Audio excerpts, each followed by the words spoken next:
মধ্যে কোনো চুরির ভয় থাকবে না, জেনার ভয় থাকবে না, ব্যভিচারীর ভয় থাকবে না, নারীরা চলবে স্বাধীনভাবে। কথা বলেন ঠিক কিনা? লিল্লাহে তাকবীর, লিল্লাহে তাকবীর। তোমার নেতা আমার নেতা, লিল্লাহে তাকবীর। আলেম ওলামা যেখানে, মাশাআল্লাহ। আমরা সামনেতে ইসলামের দল, আলেম ওলামার দল, টুপিওয়ালার দল দেখতে চাই না? চাই না? অবশ্যই অবশ্যই আমরা দেখতে চাই। কথা বলেন ঠিক কিনা? তাহলে যারা ইমানদার মুত্তাকি দাবি করবে এদেরকে কোরআন হাদিস ছাড়া বাইরে যাওয়ার কোনো অপশন নাই নাই নাই। এবং হে যুবকরা, তোমরা আসো, তোমাদের জন্যে আজকে প্রাণ খুলে ওয়াজ হবে। ভাই বসেন, এখানে প্রাণ খুলে ওয়াজ হবে, যুবকদের জন্য ওয়াজ হবে। কথা বলেন ঠিক কিনা? কারণ আল্লাহ রাব্বুল আলামিন সূরা বাকারা ৩৮ নম্বর আয়াতে আমার আল্লাহ ডাক দিয়ে বলেন, নবীজি, ও নবী গো, তোমার উম্মতে মুহাম্মাদীকে জানিয়ে দাও। আল্লাহ পাক বলেন, ফামান তাবিয়া হুদায়া ফালা খাউফুন আলাইহিম ওয়ালা হুম ইয়াহজানুন।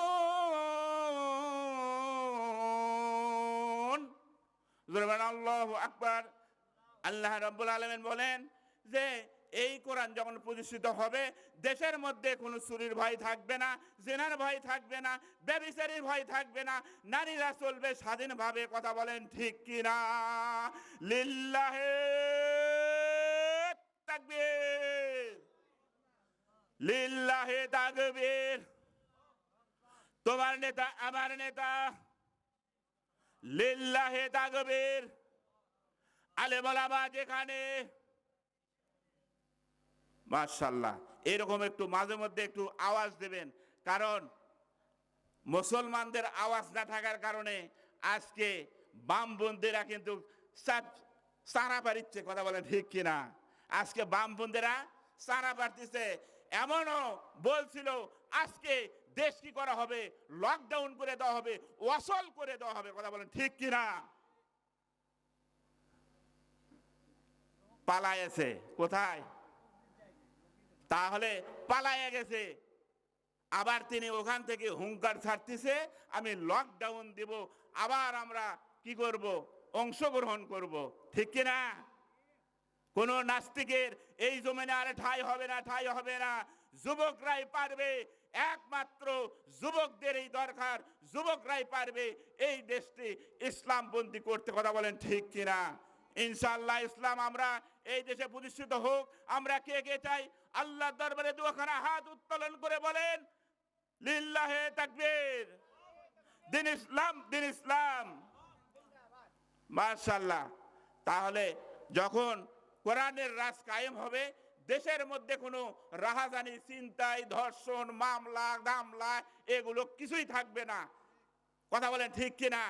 আর আজকে শহর থেকে শুরু করে আমি তো বললাম একটু কবির ভাষায়, আমি একটু গজলের মাধ্যমে, এখানে অনেক কথা বোঝার মতো রয়েছে, কিন্তু কেউ হাসিচ্ছে। ঠিক না ঠিক? কিন্তু হাসা পরে, কিন্তু বুঝবেন আমি কথাগুলো কি বলছি, কবির ভাষায় আমি কথা বলছি। কারণ আমার লিখিত, আমার নিজের লিখিত কবিতা ইসলামে। তাই আসুন, আমি যে আপনাদের মাঝে কোরআনুল কারীম থেকে সবারই জানা আছে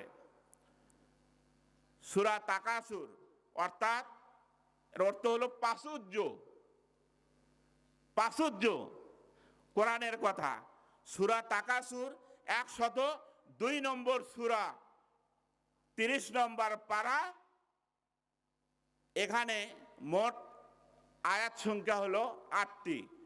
এটা মক্কি জীবনে রসুলের উপরে এটা নাজিল হয়েছে, এই জন্য মক্কি সূরা। তো রসুলকে বলা হয়েছে। তো রসুলের জীবনে তখন কি করছে? বিভিন্ন সম্প্রদায়ের লোক আসুন, কারণ এখানে অনেক কথা রয়েছে। এই সূরা কি জন্য হলো, এর নামকরণ অবশ্য জানা দরকার আছে না নাই? জানেন কি কি জন্য তাকাসুর হলো? আল্লাহ রাব্বুল আলামিন কি জন্য বলল যে আলহাকুমুত তাকাসুর? এখানে প্রাচুর্যের কথা বলা হয়েছে। প্রাচুর্য কি? তো এখানে আপনার অবশ্যই আপনার আমার জানতে হবে এই সূরাটা নাজিল হওয়ার কারণ জানা দরকার আছে না নাই?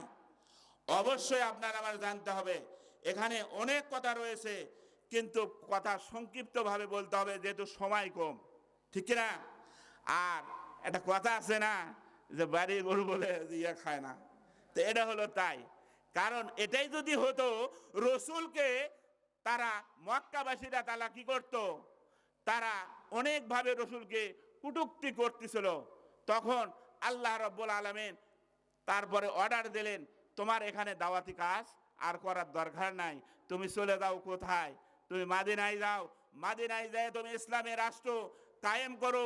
রসুল ইসলামের রাষ্ট্র কায়েম করেছে, আমাদের দেশে ইসলামের রাষ্ট্র কায়েম হোক, এটা নিয়ে অনেকে পায়তারা করতেছে, গাদ্দারি শয়তানি বদমাইশি করতেছে, আর বলতেছে আমি ইমানদার, আমি হক্কানি হাজি পাজি, এই সব কথা বলতেছে। কথা বলেন ঠিক কিনা? আর বলতেছে আমরা ইমানদার। আমরা ইমানদার যদি হবেন, অবশ্যই ইমানদারের পরীক্ষা দিতে হবে না? হবে না? ইমানদারের পরীক্ষা অবশ্যই আসবে। তুমি খালি তেলতলা ইসলাম মানবা, এটা হবে না, এটা হবে না।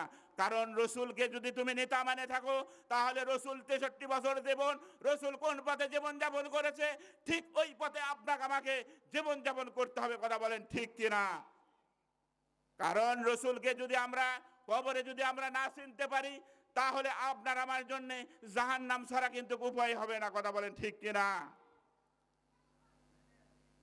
তাহলে ওই সময় রসুলকে কি করছিল?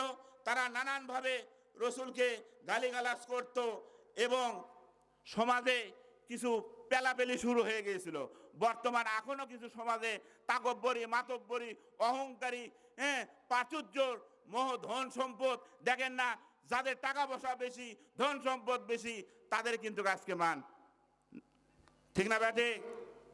আর একজন হক্কানি হাজী সাহেব একজন দাইল আল্লাহর কাজ করে, এবং অনেকে বলে, আমি বলতে চাই না, অনেকে বলে ওর কি যোগ্য আছে, কি এলে এগুলো সমস্ত কথা বলে। এই কোরআনের কথা বোঝা এবং কোরআনকে রিসার্চ করা, কোরআন যে ব্যক্তি বুঝে পড়বে, একেই বলা হয় আলেম। কথা বলেন ঠিক কিনা? আজকে অনেকে আলেম দাবি করতেছে। মাল আলেম যদি দাবি করো, তাহলে মাঠে ময়দানে কি করতে হবে?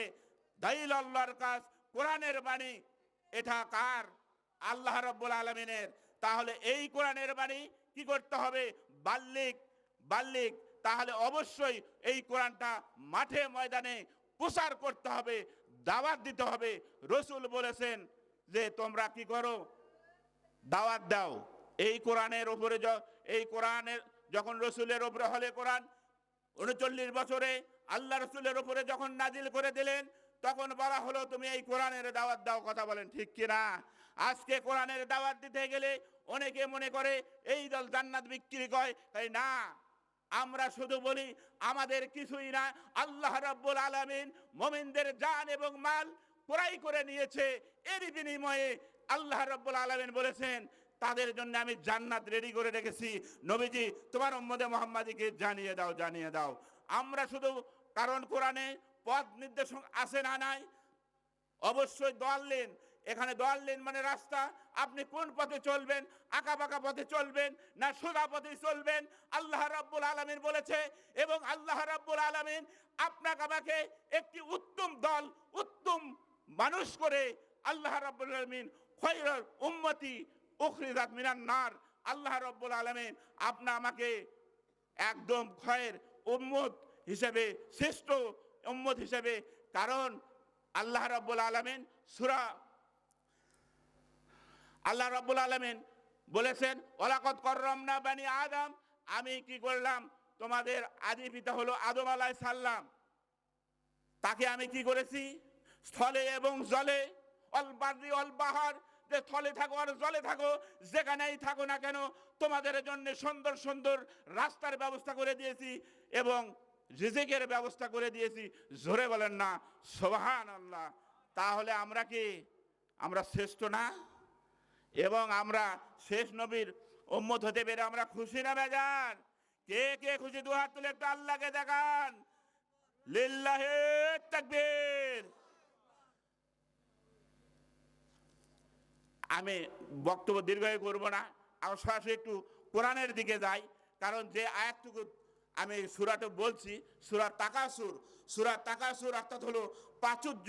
আজকে আমি ধন সম্পদ, বাড়ি গাড়ি, নারী, বিল্ডিং আদি ইত্যাদি ইত্যাদি, হ্যাঁ, এগুলো বিস্তারিত বলা যাবে না। আমি যদি প্রাচুর্য সম্পর্কে আমি যদি তাফসির করি, বয়ান করি, তো এখানে 1 ঘন্টা 1.5 ঘন্টা সময়ের প্রয়োজন।